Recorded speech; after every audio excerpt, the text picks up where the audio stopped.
Hello, everyone. I am delighted to welcome you today to the International Luxury Hotel Association's webinar. Today, we will be talking all things tequila and specifically the tremendous growth and opportunities that the tequila industry has brought to a lot of our businesses and markets. My name is Mina Trujillo. I am the founder and CEO of Tequila Scorpio 1618. We are a product that exists not only to sell tequila, but to bring a story to the market. And I'd like to start off by saying that I'd like to thank the International Luxury Hotel Association for bringing us all together. And I'm going to start a little bit with the story of why we exist. Scorpio 1618 is mainly a tribute to my ancestors. I am a fourth generation Jalisciense, born in Guadalajara, Jalisco. And my great-grandfather, back in the late 1800s, decided that he was going to get into the agave business. We were never a tequila-making family. We were an agricultural family, and my great-grandfather used to plant agaves. Then he realized that agaves, back in those days, you were not going to make any money. Tequila back in that era was not an endeavor for anyone to have to create a business out of it. And so my great-grandfather decided that it was way too difficult. He had 13 children to feed, and it was way out of his range to try to wait 10 years or 8 years at that time to harvest these agaves. So he decided to get out of the business. And so it skipped 2 generations. It skipped my grandfather and my father because they too, like my great-grandfather, decided that they needed to feed their children. So about 15 years ago, I decided to give it a shot and I got into the tequila business. And so what I am looking to do with Scorpios is, again, beyond the liquid, the bottle, it's a homage to my ancestry. It's a homage to our ancestors, my great-grandfather. So that's why Scorpios Tequila exists, to honor that heritage. I try to do the same with my bottles. I'm the designer of our bottles. And also to bring people on a journey through ancient Jalisco and through a heritage Jalisco with our product. We will also be going through some of the tequila by the numbers. As we all know, tequila has had an explosive growth over the years. We are now in the year 2024, but just not too long ago, if we look back 10, 15 years ago, tequila was still a very struggling spirit. And in the year 2022-ish, tequila surpassed whiskey in sales. And every report indicates that tequila will surpass vodka sales in 2026. It is yet to be seen, but the numbers keep climbing up in the tequila exports. In 2023, the tequila market was at 401 million liters. In 2024, the tequila market size is estimated to be at 458 million liters. And by the year 2026, it is predicted to be almost in the 600 million liter range. And so that is a number that just keeps growing. And it's a huge opportunity, one, for every establishment, because a lot of people ask for tequila these days. A lot of people are intrigued by the spirit. A lot of people love tequila. And so it's a spirit that, keeps opening up opportunities for a lot of us. One of the things I'd like to share about these numbers is that there's a few things that are driving all this, right? Obviously, the awareness. A lot more people have become aware of the tequila market. And as people become aware, and who doesn't love going to Mexico and its beautiful beaches and living its culture? It's obviously a huge vacation spot for many. So tequila is obviously woke up for a lot of people. It's become the spirit of choice, if you will. And also because tequila is an appellation of origin of Jalisco, it can only come from certain regions in Mexico. There's 5 regions. The number one and the most recognized is Jalisco. And most of the brands and most of the product that you see in the market is all from Jalisco. There's a few other regions that the CRT has authorized to become a tequila producing area.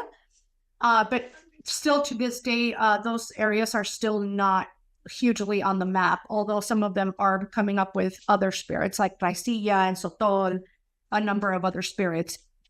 The other thing that has driven the tequila market is the premium market share. And so we are an ultra premium luxury brand. And one of the things that people will ask, and I'm sure some of you may be curious, is what makes a brand premium versus ultra premium? Well, there's a few components. One of those obviously is the bottle. And for a long time, one of the things that tequila, the stigma that it came with is that if it's a beautiful bottle, it must not be a good product. Well, I plan to change that. I love luxury.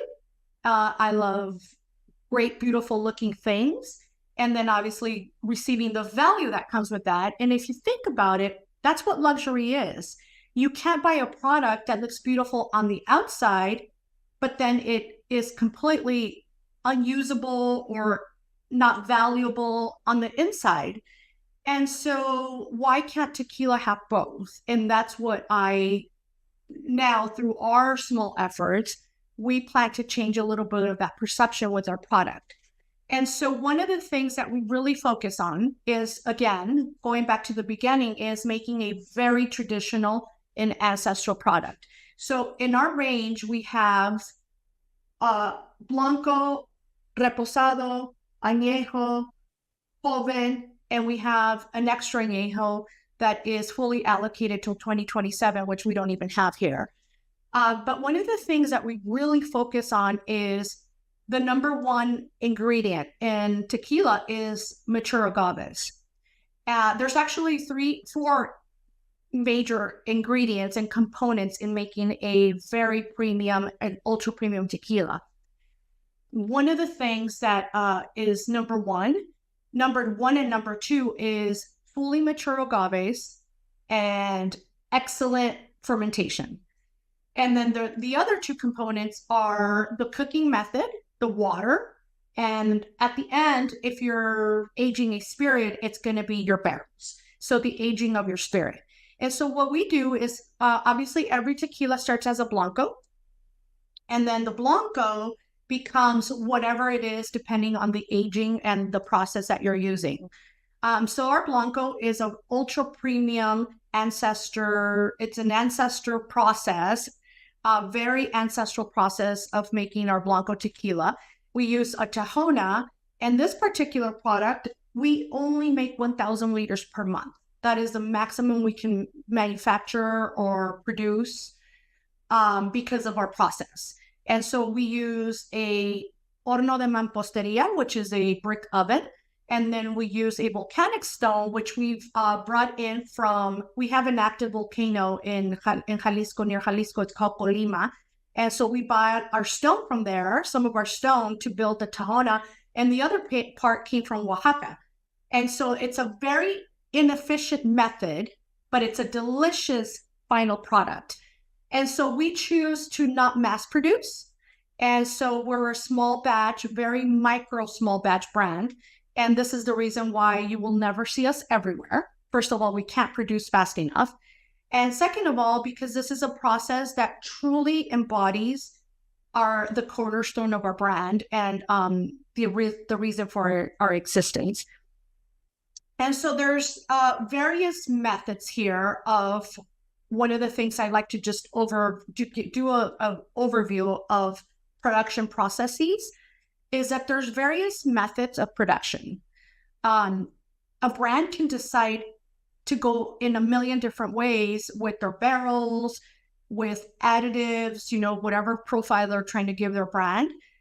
We choose to go a very traditional route. And the very traditional route is that you won't have a tequila bottle or a lot that ever tastes the same. So we may be bottling 1,000 liters of our Blanco, and that lot, once it gets bottled, it's done. The next lot may have a whole different profile. We try to keep it always during production to try to match the other lot that we just bottled or that sold maybe the previous 2 months or 3 months before that. The challenge with that is that you're never going to have a product that tastes exactly the same from lot to lot, just because we're not adding additives. We're not uniforming our product. And so we don't add vanilla, we don't add oak flavoring, we don't add any of the additives. And by the way, the most popular ones are vanilla, oak flavoring, glycerin to give the product a very smooth mouthfeel. Um, Again, there's nothing wrong with that. The CRT, which is the governing body of tequila, allows up to 1% of any of those abocantes, which in Spanish that means additives. It's whatever people's preferences are. And so they're allowed. And just like other spirits in the world, the production process determines what type of tequila they're going to market at the end. In our opinion, my opinion is that our product, I want it to stay very traditional, on the very traditional side, and to a certain extent, almost ancestral, because that is what we embody as me as a fourth generation Jalisciense. And that's what I typically drink when I go to Jalisco. It's almost to the point where it was a little bit, you kind of drink a little bit of moonshine. You're making it in your grandmother's house, or, you're fermenting your own tequila. That's less seen now, but back in the day, I remember my great grandfather used to make his own tequila, and technically that's, probably moonshine. But so you go into the process with two things. One is your agave, after it's been cooked and it's going into the fermentation tanks. At this point, you're going to decide if your tequila is 100% Blue Weber agave or if it's going to be 100% tequila. And so one of the things I like to share is that a lot of people, the average consumer, does not know that tequila is either 100% Blue Weber agave or it's 100% tequila. And so what it means is that 100% Blue Weber agave is only from the sugars that came from the agave. If it's 100% tequila, that means during fermentation, imagine having two tanks here. One, I'm going to make 100% Blue Weber agave, meaning that my mash here only came from the cooked and crushed agaves and the yeast. And that's it. Is the sugars are 100% alcohol sugars from the agave, and that's it. And this tank over here, I'm going to decide that I'm going to make it into a mixto. So that's a mixed tequila, which we no longer really use the word mixto. It is now referred to as 100% tequila, meaning that it's 51-49. 51% of those sugars came from the agave, and the other 49% came from added sugars, outside added sugars, which can be molasses, a number of different type of sugars. So that technically is now 100% tequila with a 49% outside, outside sugars, and 100% tequila, which means we couldn't add anything. That became 100% purely from the agave sugars. And so now that you have these two different distinctions, now you decide how, you're going to sell your product. Usually the ones that are 100% tequila, you're going to get a huge amount of volume or rendimiento, which we call in Spanish, meaning that you're going to be able to mass market this and put it everywhere. Whereas the 100% Blue Weber, it's more of a small batch, no added sugars, 100% natural. But that's not where it stops. After the fermentation and after your distillation process and after your barreling, if you have an aged spirit, then, a brand can decide what they're going to make their profile taste like. We happen to not touch our product after it's barreled. Whatever you get from those barrels, after we're going to bottle, that's 100% what we have. And we don't know if that profile from the top barrel is going to be the same as the barrel on the bottom. The lot will be the same because it was all produced. If it was the same lot production, then it typically will have very small variation. Now, if we were to add additives, then that's a whole different process, right? Because now you're going to have your tequila taste the same across your entire lots. And so that's kind of the difference between additive and non-additive. And again, when you have a non-additive product, you're going to get a whole very different experience, if you will. Your tequila is going to taste very different. Again, this is a 100% very ancestral product. It's 1,000 liters only per month. This is at 42 ABV. And for tequila, in the tequila industry, we really like to use Riedel glasses. I always say if there's no Riedel glass available, you always want to just, a champagne flute will do, because you want to capture everything from your tequila. When you pour it, you want to capture everything towards the bottom, and then the notes will start coming up, and that's when you really take it, and admire every single note. This is our Blanco. It's at 42 ABV, a very delicious Blanco. This one is specifically, I used a very specific note pattern. I grew up in Jalisco, and my grandmother, we have a lot of rain in Jalisco during the months of June through September, like heavy rains. And so in our family, we'd always go to the ranch, and my grandmother would cook her food outside. We had an outdoor kitchen, and we would cook all of our food outside. She would cook all of our food outside, and the kids, we would be playing and running in the pouring rain. And then obviously, we had a patio, but then my grandmother would bring all her pickings from her ranch, the sage, the lemon, whatever she was going to cook, all her herbs came from the ranch. And then the cattle were out there, and the horses were out there, and the rooster were out there. And then when it would stop raining in Jalisco, it almost feels like nothing ever happened. All of a sudden the sun comes out and nothing happened. And it's, in an hour or two, everything's dry, and the cattle are running, and the sheep, and everyone's happy. And so we would have these big meals, and my grandmother would also churn her butter. And so I remember very vividly the taste of churned butter and the lemon, and everything that came with our meal was kind of like a feast. It was a celebration of all of our vegetables and our greenery in the ranch. And so when I came to the point of making this Blanco, I said, well, it's got to mirror those times at the ranch when I was a little girl. And so this is exactly what we got. We have a divine Blanco that's been Tahona crushed, cooked in hornos de mamposteria, which is brick ovens, with the notes of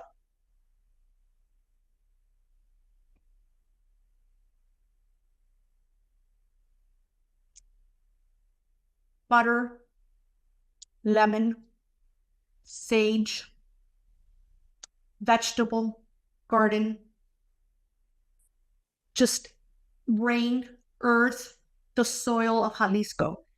And this is what the epitome of a phenomenal Blanco is. And so that is typically when you have a Blanco that is very traditional and ancestral, you're going to pick up all these notes. The cooked agave, very prominent in there. And then obviously the greenery of Jalisco. And we use rainwater, deep well water. And so we use a combination of different things to make something spectacular. And again, we take the ancestral process, we take the reason of our existence into every single lot, every single bottling, every single product we have, just because it's a tribute to Jalisco, the land, its people, my family, me. I was, like I said in the beginning, I was born there. And so all of this captures the experience of a fine tequila, fine sipping tequila, which I think now, these days, that's exactly what the experience is all about. And because we are a luxury product, we focus more on the experience and not the transaction. And I think a lot of you will understand that because we are in a economy, in a world where you cannot be all things to all people. You cannot service everyone the same. And so you have to decide, in your business, what type of experience do you want to give people? And that's exactly the experience we want to give our customers. And so we partner up with a lot of brands that do the same. We want to not only give someone a Blanco tequila and say, here you go, thank you for coming, see you, have a nice day. There's a whole process of the taste and why it tastes the way it tastes. And there's an essence of ancient Jalisco in every single drop of this tequila. And so that's one of the things that we really focus on is how can we give people that type of experience when we're not just trying to sell tequila, because we will never be selling tequila by the millions of cases. We just won't. That's something that very early on, I decided that I was not going to do with our brand.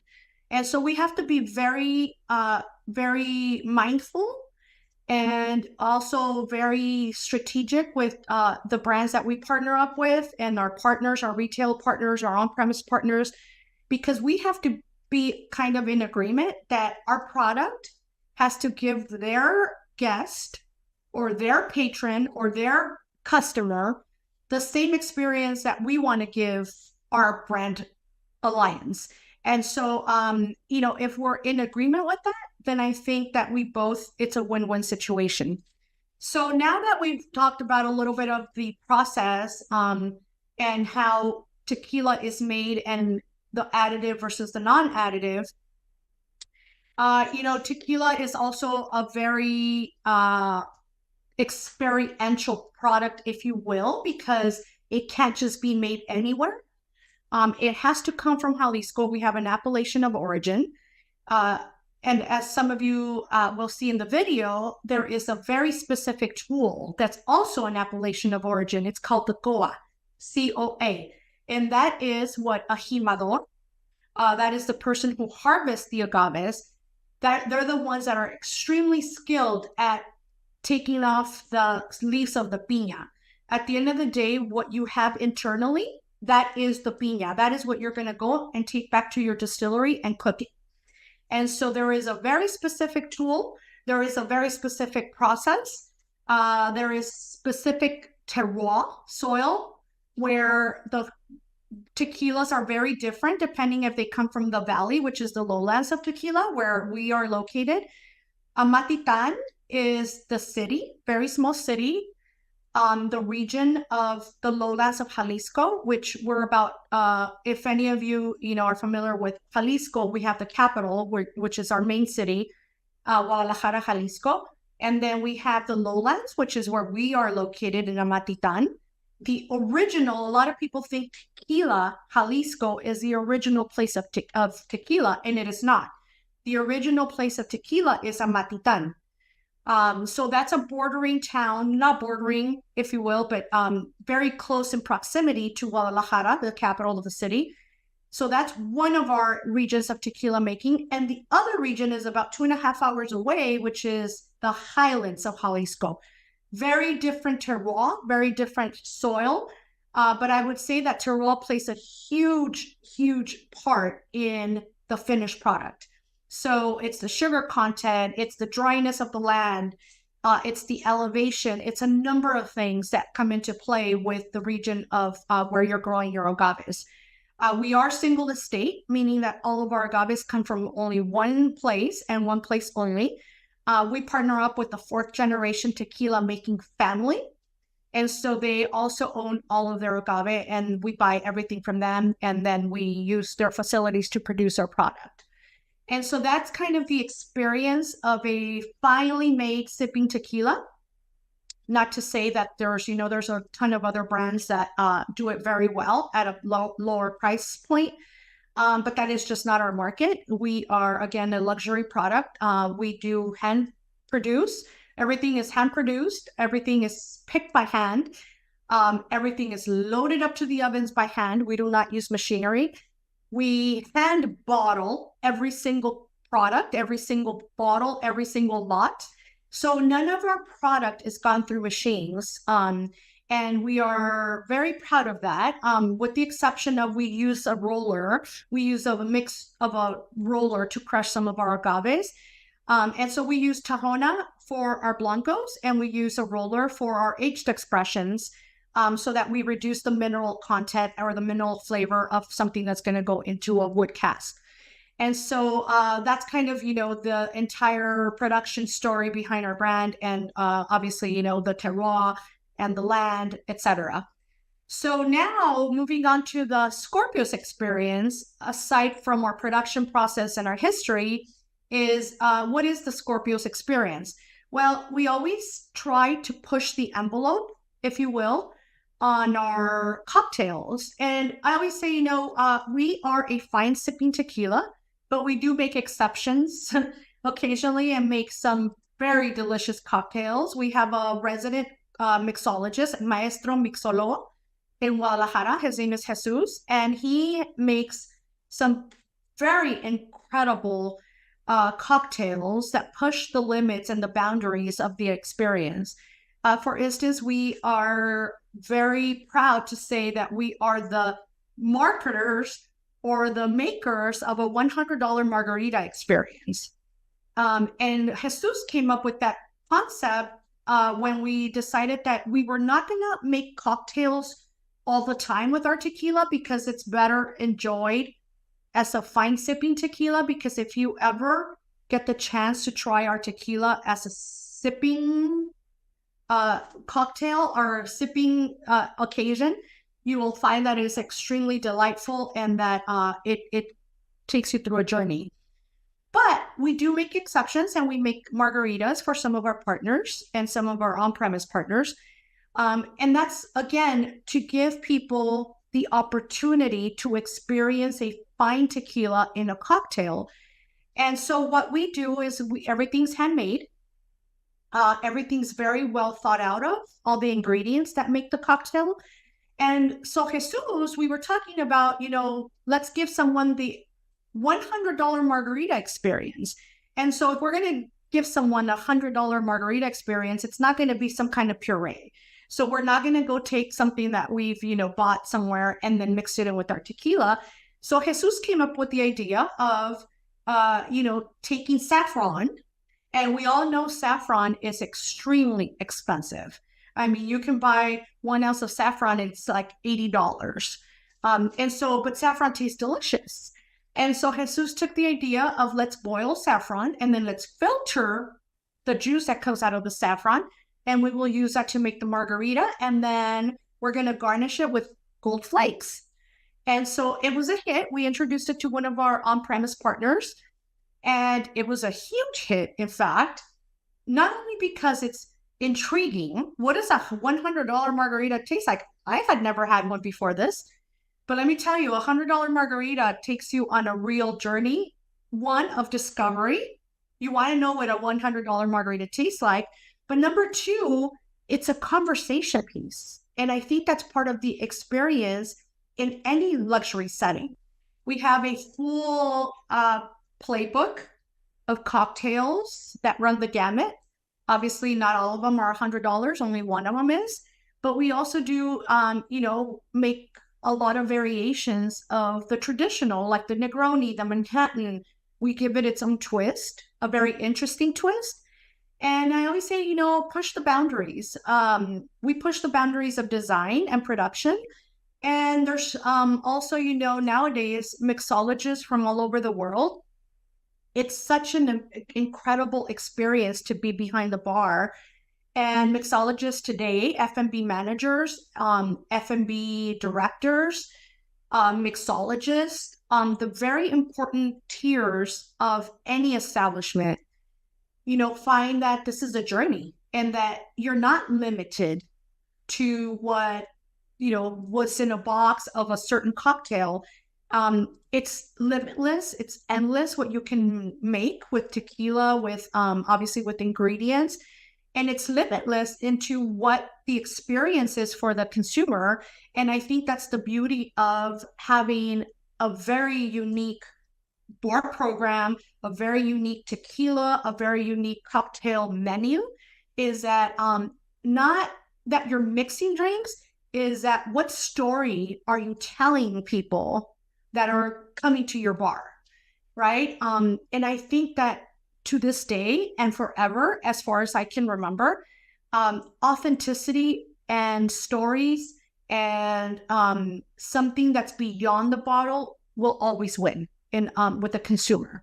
You know, we do have a bartender academy, and we focus on a few things within our brand. Is obviously, you know, the cornerstone of our brand is making an exceptional ancestral traditional tequila, but it's also on educating our consumers and educating people behind the bar. So we have a very nice educational component to our brand, which is the Scorpios Tequila Academy. We bring out the CRT, which is el Consejo Regulador del Tequila. They're the body, the governing body over the tequila industry. And so every label you'll see in the back of a label, it says CRT. This is the entity that governs everything in the tequila business in Mexico. And so it's almost like the equivalent to our TTB here in the United States. But we do have an amazing course that is, you know, throughout the year. We typically take 12 participants every year. And we do a series of classes. We do a series of educational components. We bring out the CRT. They have an amazing 6-hour program that goes from the field to the bottling process of tequila. And so they issue a completion certificate for all participants. It's a 6-hour class, but it's basically on the overview of tequila and tequila culture. So we issue that on behalf of Scorpios Tequila. We also have various programs throughout the year, I should say, for our participating bartenders. And then we finish it off with an amazing trip into Jalisco, into our production process, and to experience firsthand the culture of Jalisco, our customs, what we drink, what we eat, how we drink our tequila, and the music we listen to, which is mariachi. The number one, obviously, mariachi is also an appellation of origin from Jalisco. And so it's tequila, mariachis, and the beaches of Jalisco. So we hope that you have found this webinar insightful. Again, it's very top level. There's a million things to know about tequila and its processes and everything that comes along with it.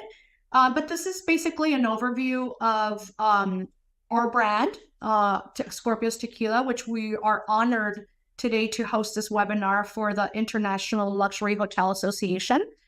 And so it's basically an overview of our brand, production processes, additive versus non-additive, and any other little things that, you know, that I shared in between that has to do with the culture of Jalisco. And so now I'd like to thank everyone and then open it up to any questions. So I'd like to answer any questions that any of you may have.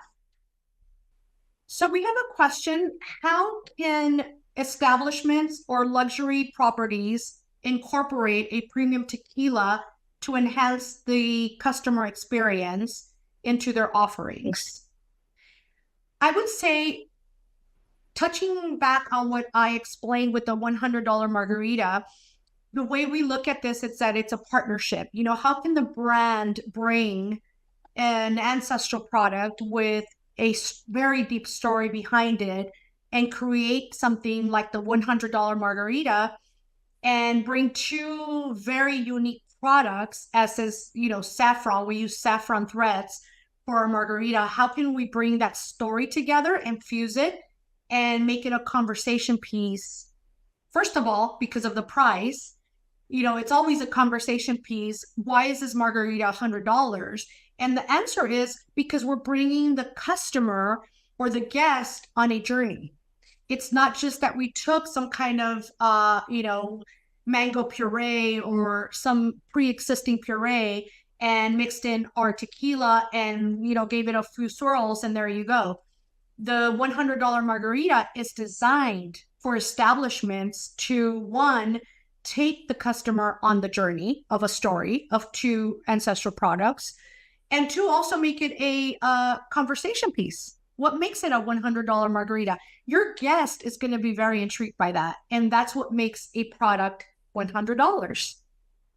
What unique tequila experiences can establishments offer their guests to differentiate themselves from their competitors? Tequila tastings, pairing dinners.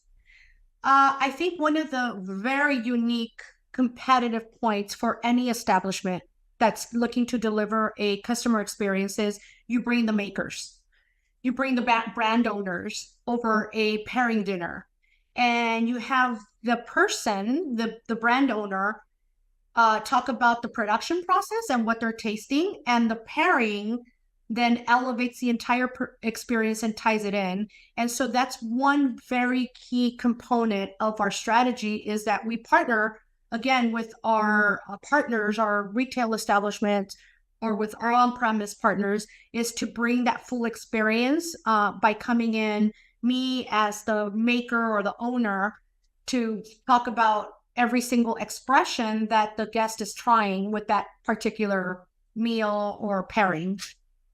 And I think it goes a long way.